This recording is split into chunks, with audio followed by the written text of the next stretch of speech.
Oke, lupain semua yang kalian pikir kalian tahu soal market kripto. Serius. Karena di tahun 2026, aturannya itu udah ditulis ulang total. Ini udah bukan lagi soal kali bull market atau bear market. Ini soal siapa yang pegang pulpennya. Dan spoiler alert, mereka ini pemain-pemain raksasa yang geraknya, ya, di balik layar. Kelihatannya sih kita lagi nonton drama seru, Trump lawan bankir-bankir Wall Street. Tapi pertanyaannya, di balik semua keributan ini, siapa sih yang diem-diem lagi nyetak duit? Nah, sekarang kita bakal ikuti jejak uangnya. Oke, kita mulai dari lapisan paling luar dulu. Kisah yang kelihatan di permukaan, konflik heboh yang nongol di semua berita. Anggap aja ini panggung sandiwara yang sengaja dibikin buat narik perhatian kita semua.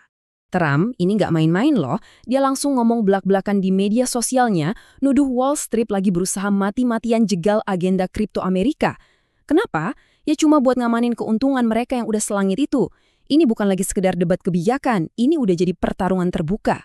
Oke, kita bedah ya. Di satu sisi, ada kubu Trump nih yang ngegas banget pengen regulasi pro-kripto. Bahkan mereka mau kasih izin stablecoin buat nawarin bunga. Gila kan? Nah, di sisi lain, ada Wall Street yang keringet dingin. Mereka udah ngebayangin duit nasabah bakal kabur semua dari ban, bisnis mereka bisa hancur. Kelihatannya sih kayak perang idealisme ya. Eits, tunggu dulu, ada yang main di belakang panggung.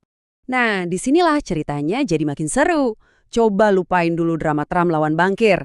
Karena di baliknya ada permainan catur tingkat dewa yang lagi dimainin pemerintah Amerika. Ini manuver brilian buat mastiin dolar tetap jadi raja di panggung dunia buat 10 tahun ke depan. Dan inilah senjata rahasianya, The Genius Act. Namanya sih keren, tapi isinya, ini kudeta finansial. Bayangin deh, setiap stablecoin dolar yang ada di seluruh dunia wajib di-backup sama surat utang Amerika. Ini sama aja kayak ngerantai setiap dolar digital di planet ini langsung ke pemerintah AS. Jenius banget kan? Jadi, dengan ngatur stablecoin, pemerintah AS itu sebenarnya lagi nyiptain pembeli raksasa yang dipaksa buat beli utang negara mereka. Jadi, pas negara-negara lain lagi coba lepas dari dolar, Amerika malah ngebungkus dolar dalam versi digital yang bisa nyebar kemana aja. Cara cerdas buat danai negara tanpa perlu naikin pajak. Dan ini kartu AS terakhir mereka. Diam-diam pemerintah AS itu numpuk lebih dari 328.000 Bitcoin. Aturannya? Jelas banget, Bitcoin ini gak akan pernah dijual. Coba bayangin, ratusan ribu koin dikunci, dihapus dari pasar selamanya. Ini bukan cuma nahan aset, ini cara mereka bikin support level buatan yang paling kuat dalam sejarah Bitcoin. Oke, jadi pemerintah udah nyiapin panggungnya nih. Sekarang giliran aktor utamanya, Wall Street. Kita bakal intip gimana cara mereka manfaatin aturan baru ini buat ngeruk untung. Yang seringkali, ya korbannya kita-kita ini, para investor retail. Banyak banget yang salah baca data ini. Ngiranya institusi lagi bearish sama Bitcoin. Padahal, ini sama sekali bukan taruhan harga bakal turun. Ini tuh permainan pintar yang namanya cash and carry. Gampangnya gini, mereka beli Bitcoin fisik di pasar spot, terus di waktu yang sama mereka jual kontrak berjangka di futures. Jadi harga mau naik atau turun, mereka bodoh amat. Mereka cuma ngunci untung dari selisih harganya. Risk-free profit, bro. Nah, data kayak gini nih yang sering nipu. Kita lihat, pasar seimbang, cenderung bearish dikit. Terus kita mikir, wah pas nih buat pasang short. Tapi jebakannya, kita cuma lihat setengah dari cerita yang sebenarnya. Dan inilah dia jebakannya. Sementara para trader retail yang pakai leverage tinggi, sibuk bertaruh harga bakal anjlok di pasar derivatif, para raksasa institusional, mereka lagi ngelakuin sesuatu yang beda banget di pasar yang paling krusial, pasar spot. 1,145 miliar dolar. Dan ini bukan duit pinjaman ya, bukan leverage. Ini tuh pure duit tunai yang disiram ke ETF Bitcoin cuma dalam 3 hari. 3 hari. Jadi, sementara para trader retail sibuk liatin grafik short, ada tsunami duit beneran yang lagi ngehajar pasar spot. Dan boom, inilah hasilnya. Tsunami duit tunai tadi nabrak tembok posisi short dan micu short squeeze yang brutal abis. Sekejap mata, 262 juta dolar posisi short ludes. Ini bukan pergerakan pasar biasa. Ini transfer kekayaan yang dieksekusi dengan sangat presisi dari para spekulan ke kantong para institusi. Kalau Bitcoin itu ibarat benteng pertahanannya institusi, nah pasar altcoin itu ladang berburu mereka. Dan disinilah para investor retail yang tanah FOMO seringkali cuma jadi jalan keluar buat para venture capital yang mau jualan. Ini jebakan paling klasik di dunia altcoin. Muncul proyek baru, valuasinya gila-gilaan, tapi token yang dilempar ke pasar cuma seuprit.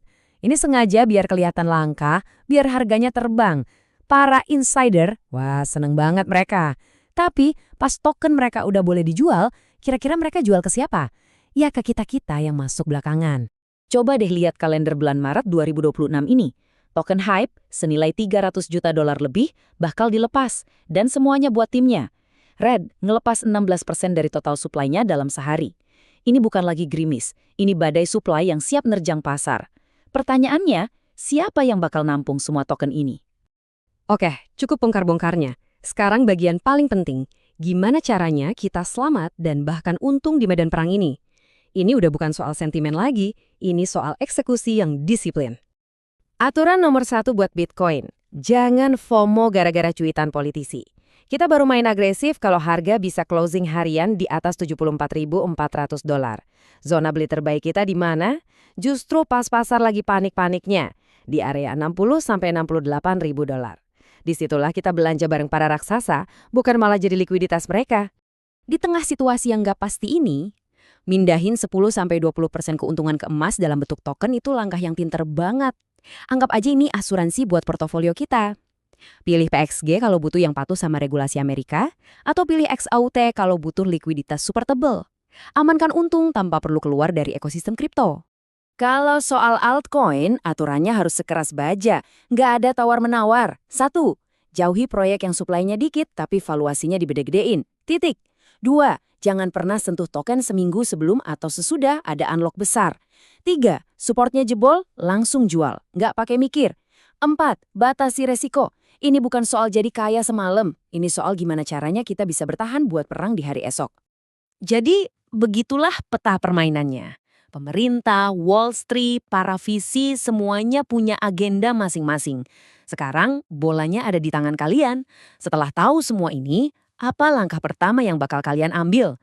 Coba tulis strategi kalian di kolom komentar. Gimana ceritanya negara yang utangnya triliunan dolar, tiba-tiba kok bisa borong Bitcoin sampai miliaran dolar? Apa mereka punya mesin cetak uang rahasia gitu? Lihat angka ini, 22 miliar dolar. Ini bukan angka sembarangan ya. Inilah nilai Bitcoin yang dipegang sama pemerintah Amerika Serikat sekarang. Gila kan? Oke, pertanyaannya sekarang simpel aja. Duitnya dari mana? Apa mereka naikin pajak warganya? Atau jangan-jangan mereka nyetak duit lagi, bikin inflasi makin parah? Coba deh tebak. Jawabannya, bukan dua-duanya. Uang ini bukan hasil beli, ini semua murni hasil sitaan. Yap, Anda nggak salah dengar. Amerika tuh nggak keluar duit sepeser pun. Mereka cuma, ya, ngambil aja. Oke, siap ya. Ini dia peta perjalanan kita kali ini. Pertama, kita bakal bongkar ilusi cadangan Bitcoin Amerika. Terus kita lihat peta perang Bitcoin global. Ketiga, nah ini seru. Kita intip rahasia Wall Street buat beli BTC gratis. Keempat, kita waspada sama sisi gelapnya, jebakan angsa hitam. Kelima, kita susun strategi cuan di tengah badai. Dan terakhir, kita akan lihat momen keren di mana emas fisik dan emas digital akhirnya nyambung. Oke, kita mulai dari yang pertama, ngebongkar ilusi terbesar soal cadangan Bitcoin Amerika. Banyak banget yang mikir Paman Sam itu lagi belanja besar-besaran di pasar. Nah ini salah kaprah yang fatal dan sering banget jadi jebakan buat investor retail kayak kita. Faktanya gini, semua Bitcoin yang dipegang pemerintah AS itu asalnya dari 3 kasus sitaan gede. Ada dari pasar gelap legendaris Silk Road, terus dari kasus peretasan bursa Bitfinex, sama dari kasus penipuannya James Jong. Jadi, ini semua murni hasil penegakan hukum ya, bukan dibeli pakai uang negara. Dan yang lebih baru lagi, ada perintah eksekutif yang mengubah status semua aset sitaan ini.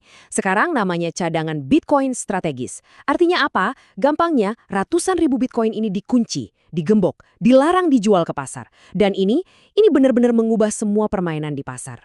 Jadi intinya apa? Gini, ini penting banget. Langkah ini tuh bullish, kenapa? Karena menghilangkan ketakutan pasar. Nggak ada lagi ancaman pemerintah AS bakal ngedump Bitcoin-nya, istilahnya overhang sell pressure-nya hilang. Tapi, dan ini tapinya besar, ini sama sekali nggak nambahin duit baru yang masuk buat beli Bitcoin. Paham ya? Tekanan jual hilang, tapi tekanan beli baru nggak muncul dari sini. Oke, sekarang kita geser sedikit. Kita lihat panggung global. Gimana sih negara-negara lain mainin game Bitcoin ini? Ternyata ya Tiap negara punya cara mainnya sendiri-sendiri, unik dan cerdas. Nah, ini yang menarik. Coba kita lihat. Beda banget kan pendekatannya? Ada Bhutan, mereka pintar, pakai kelebihan energi airnya buat nambang Bitcoin langsung. Terus ada Norwegia, mereka mainnya alus, diam-diam beli saham perusahaan yang punya banyak Bitcoin, kayak MicroStrategy. Beda lagi sama El Salvador yang lebih blak-blakan. Mereka beneran beli Bitcoin tiap hari pakai kas negara. Oke, sekarang kita masuk ke bagian paling seru, rahasia Wall Street. Pertanyaannya kan, gimana caranya negara yang utangnya numpuk bisa tiba-tiba punya duit buat beli, katakanlah 1 juta Bitcoin? Nah, Wall Street tuh punya 2 jurus rahasia. Jurus yang jenius, tapi sekaligus agak ngeri juga ya. Jurus pertama, The Lemis Gold Playbook. Ini kayak sulap akuntansi tingkat tinggi. Gini cara kerjanya. Mereka ambil sertifikat emas lama yang nilainya masih dicatat murah banget. Cuma $42 per ons. Terus, sertifikat itu dinilai ulang sesuai harga pasar sekarang, yang udah di atas $2.500. Nah, selisihnya itu, boom, tiba-tiba muncul ratusan miliar dolar di kas negara. Duit gaib ini langsung bisa dipakai buat borong Bitcoin, tanpa naikin pajak sama sekali. Cerdas kan? Nah, jurus kedua ini buat negara yang nggak punya emas sebanyak Amerika. Namanya model delta neutral. Anggap aja ini kayak mesin cetak uang, tapi khusus buat beli Bitcoin. Dan yang paling gila, risikonya hampir nol. Jadi gini, langkah pertamanya, dana kekayaan negara atau SWF kan punya reputasi bagus.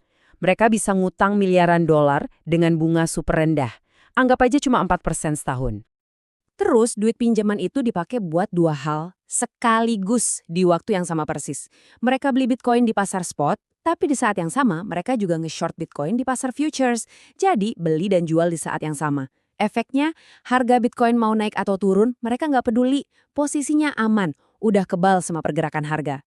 Terus untungnya dari mana dong? Nah, ini dia kuncinya, dari funding rate. Anggap aja ini kayak uang kos yang dibayar para trader spekulan yang pakai leverage. Jumlahnya ini bisa lumayan, sekitar 15% setahun.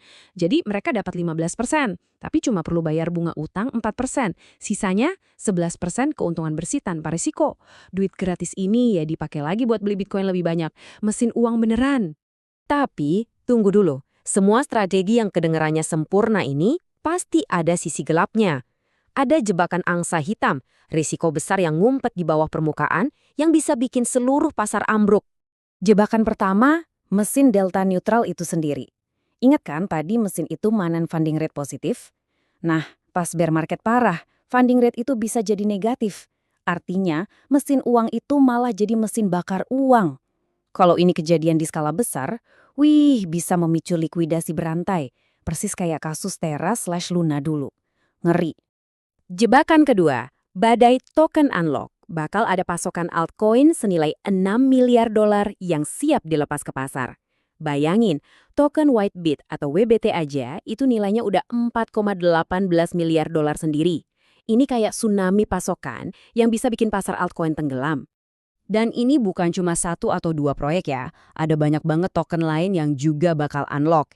Efeknya apa? Duit bakal kesedot keluar dari ekosistem altcoin. Investor bakal kabur, cari aman, dan biasanya larinya ya ke Bitcoin.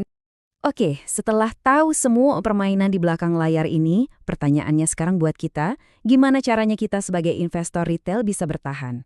Atau bahkan, gimana caranya kita bisa nyerang balik dan cari cuan di tengah badai ini? Kuncinya 1, disiplin. Jangan pernah, sekali lagi, jangan pernah beli karena FOMO, karena ikut-ikutan berita. Stop ngejar harga. Fokus kita adalah pasang jaring beli. Tapi pasangnya di tempat yang pintar. Cuma di zona-zona di mana para institusi juga belanja. Ada 2 zona penting. Zona taktis, ini di sekitar bekas all-time high. Dan yang kedua, zona generasional. Ini area beli pas panik, di mana para pemain besar biasanya nyerap barang. Dan sambil jalan, ada 2 radar yang wajib Anda pantau. Radar pertama, funding rates. Kalau angkanya positif banget, itu lampu kuning. Artinya pasar udah terlalu panas. Hati-hati, bakal ada pembersihan. Tapi kalau negatif banget, itu bisa jadi peluang. Radar kedua, Coinbase Premium. Simpelnya, ini selisih harga di bursa Coinbase. Kalau premiumnya positif dan naik, itu sinyal kuat banget kalau institusi-institusi di Amerika lagi borong. Oke, sebagai penutup, mari kita tarik semua benang merah ini ke satu ide besar, yang menurut saya sangat kuat. Ini soal masa depan uang. Coba resapi kalimat ini. Masa depan dimulai saat kekayaan historis emas mendanai revolusi emas digital. Ini benar-benar ngerangkum semua yang lagi terjadi. Kita lagi nonton langsung momen di mana aset paling tua di dunia, emas, dipakai buat modalin revolusi aset digital baru, yaitu Bitcoin. Ini momen yang bersejarah banget. Dan ini tuh bukan lagi sekedar wacana atau teori ya. Jadi pertanyaannya buat Anda, menurut Anda gimana? Apa model sulap emas ini bakal dipakai juga sama negara-negara lain di seluruh dunia? Atau jangan-jangan bakal dijegal sama urusan politik? Coba, saya pengen banget dengar pendapat Anda. Tulis di kolom komentar di bawah.